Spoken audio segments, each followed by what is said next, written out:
अब अगर आप स्टूडेंट्स इसके स्ट्रक्चर को देखें तो इसके स्ट्रक्चर में हमें 2 फेसेस नजर आते हैं। अब अगर आप ये स्ट्रक्चर देखें तो एक फेस इसका ये है और सेकंड फेस जो है उसका ये है।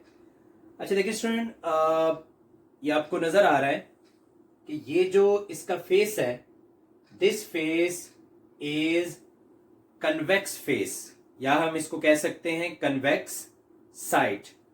और अगर आप इस फेस को देखें तो इसकी शेप आपको नजर आ रही है कि this one is concave face, या फिर हम इसको नाम दे सकते हैं कनकेव साइड का।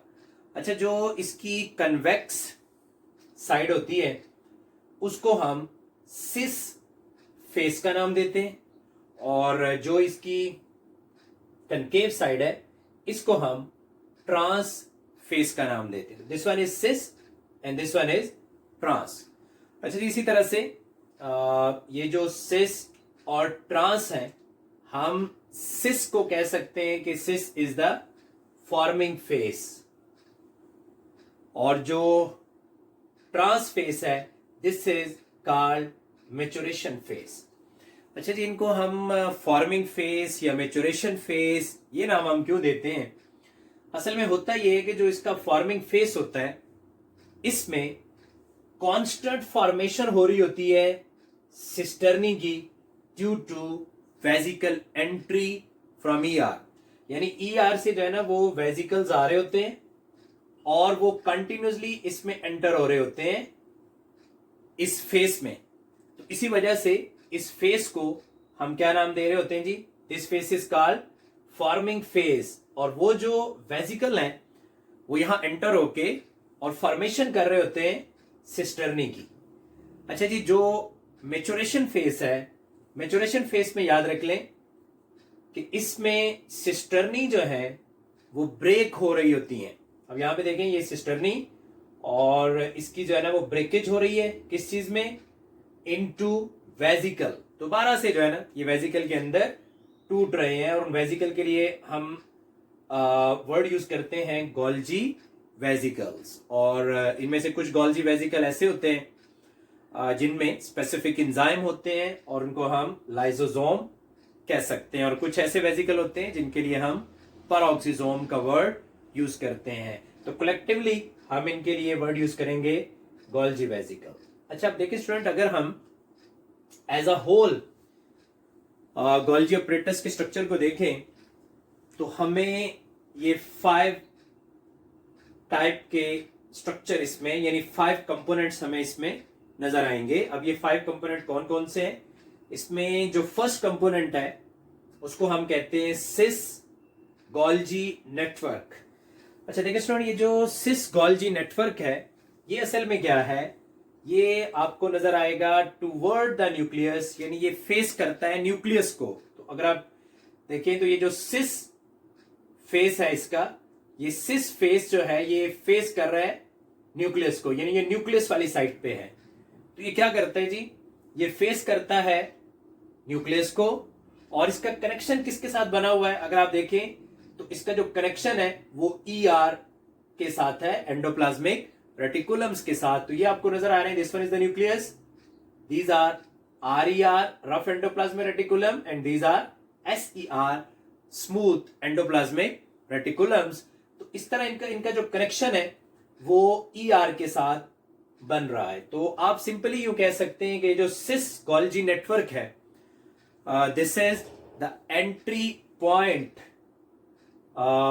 इनटू द गोल्जी बॉडीज, यानी गोल्जी बॉडीज में एंटर होने का ये पॉइंट है जिसको हम कहते हैं सिस गोल्जी नेटवर्क।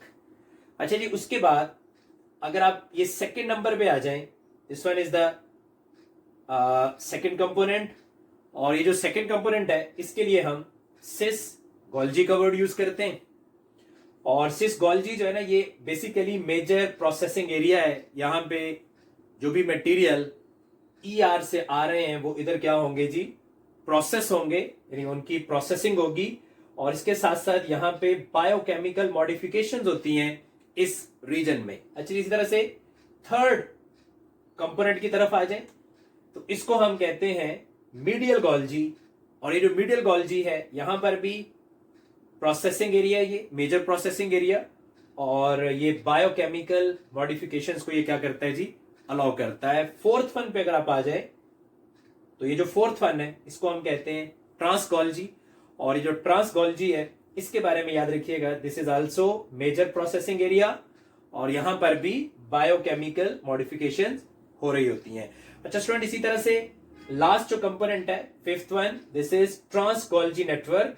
और जो ट्रांस गोल्जी नेटवर्क है ये असल में एग्जिट पॉइंट है वेजिकल के लिए, और यहां से वेजिकल बन के क्या हो रहे हैं जी, स्प्लिट हो रहे हैं। तो ये जो वेजिकल यहां से बन के निकल रहे हैं तो इसीलिए हम इसको कहते हैं जी एग्जिट पॉइंट फॉर वेजिकल्स। तो इस तरह अगर आप देखें तो पूरा जो गोल्जी बॉडी का स्ट्रक्चर है उसमें ये 5 कंपोनेंट्स जो है वो आपको नजर आएंगे। अच्छा स्टूडेंट, मैंने ये बात की थी स्टार्ट में कि cell is just like a factory, और इस फैक्ट्री के अंदर मैन्युफैक्चरिंग हो रही है, ट्रांसपोर्टेशन हो रही है, प्रोसेसिंग हो रही है, पैकेजिंग हो रही है और शिपिंग हो रही है। तो यहां पे ये सब काम कैसे हो रहा है, देखें होता ये है RER, जिनको हम कहते हैं रफ एंडोप्लाज्मिक रेटिकुलम्स। तो ये देखें, ये रफ एंडोप्लाज्मिक रेटिकुलम की जो सरफेस होती है उसके ऊपर राइबोसोम्स प्रेजेंट होते हैं। और फॉर एग्जाम्पल अब ये राइबोसोम जो है वो बनाते हैं प्रोटीन्स, इनका काम है प्रोटीन्स बनाना। तो RER के सरफेस के ऊपर मैन्युफैक्चरिंग हो रही है, प्रोटीन्स बन रही हैं। अब फिर क्या होता है, वहां से ये प्रोटीन्स मूव करके SER में आ जाती हैं, और SER यानी स्मूथ एंडोप्लाज्मिक रेटिकुलम्स ये क्या करते हैं स्टूडेंट, स्मूथ एंडोप्लाज्मिक रेटिकुलम जो है वो इनको पैक करके और ट्रांसपोर्ट करते हैं। तो ये अगर आप देखें, this one is the nucleus, these are RER, और जो प्रोटीन सिंथेसाइज हो रही हैं वो पहुंचेंगी स्मूथ एंडोप्लाज्मिक रेटिकुलम पे, और स्मूथ एंडोप्लाज्मिक रेटिकुलम से अगर आप देखें तो ये कुछ वेजिकल जो हैं ये बर्ड ऑफ हो रहे हैं, जिनको हम कहते हैं ट्रांसपोर्ट वेजिकल। यहां ट्रांसपोर्टेशन हो रही है, ये ट्रांसपोर्ट वेजिकल जो है वो यहां से इन प्रोटीन्स को, जो प्रोटीन इनके अंदर बन चुकी हैं, इनको ये ट्रांसपोर्ट करके, और गोल्जी बॉडी की जो सिस साइड है, ठीक है जी, एंट्री पॉइंट है, वहां पे इन प्रोटीन्स के जो वेजिकल हैं उनको क्या करेंगे जी, एंटर करवाएंगे। और जब ये प्रोटीन के वेजिकल यहां पे एंटर हो जाएंगे तो ये गोल्जी बॉडी के जो सिस्टर्नी है उनका ये पार्ट बन जाएंगे, यानी सिस्टर्नी के अंदर ये प्रोटीन चली जाएगी। अच्छा जी, उसके बाद क्या होता है, गोल्जी बॉडीज के अंदर उन प्रोटीन्स को प्रोसेस किया जाता है। जैसा कि मैंने पहले भी आपको बताया है कि cis Golgi, medial Golgi, trans Golgi ये प्रोसेसिंग एरिया है, और यहां पे बायोकेमिकल मॉडिफिकेशंस होती हैं। तो ये प्रोसेसिंग करेंगी, बायोकेमिकल मॉडिफिकेशंस करेंगी, और उस प्रोसेसिंग और बायोकेमिकल मॉडिफिकेशन के बाद क्या होगा, जो प्रोटीन्स हैं ये लास्ट पार्ट में पहुंच जाएंगी, जिसको कहते हैं ट्रांस गोल्जी नेटवर्क। और ट्रांस गोल्जी नेटवर्क में इनकी क्या हो जाएगी, पैकेजिंग हो जाएगी, इनको पैक कर दिया जाएगा। और पैकेजिंग के बाद क्या होता है कि इनको अगर सेल से बाहर निकालना है तो सेल से बाहर ट्रांसपोर्ट कर दिया जाएगा, सेल से बाहर निकाल दिया जाएगा। और सेल से बाहर निकालने के लिए जो प्रोसेस इस्तेमाल होता है उसको हम कहते हैं एक्सोसाइटोसिस। अच्छा देखिए स्टूडेंट, एक्सोसाइटोसिस में होता यह है कि ये वेजिकल जाके प्लाज्मा मेम्ब्रेन के साथ फ्यूज कर जाते हैं। कि आपको नजर आ रहा होगा कि ये वेजिकल प्लाज्मा मेम्ब्रेन के साथ फ्यूज कर गया। उसके बाद ये जो मेम्ब्रेन है, ये मेम्ब्रेन आपस में फ्यूज हो जाती हैं, और मेम्ब्रेन के फ्यूजन के बाद क्या होगा कि जो गोल्जी वेजिकल है, इस गोल्जी वेजिकल से जो मटेरियल है, ठीक है जी, प्रोटीन वगैरह जो भी है, वो यहां से बाहर निकल आएगी, एक्स्ट्रा सेलुलर इन्वायरमेंट में आ जाएगी। तो इस तरह अगर आप देखें तो सेल जो है ये कंप्लीट फैक्ट्री के तौर पर काम कर रहा है।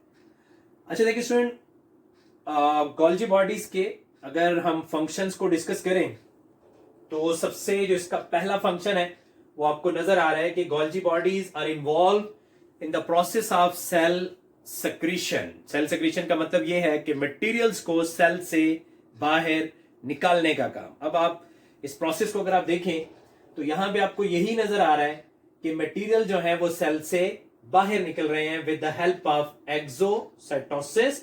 तो आप इसको सेल सेक्रीशन का नाम दे सकते हैं। This is also called cell secretion.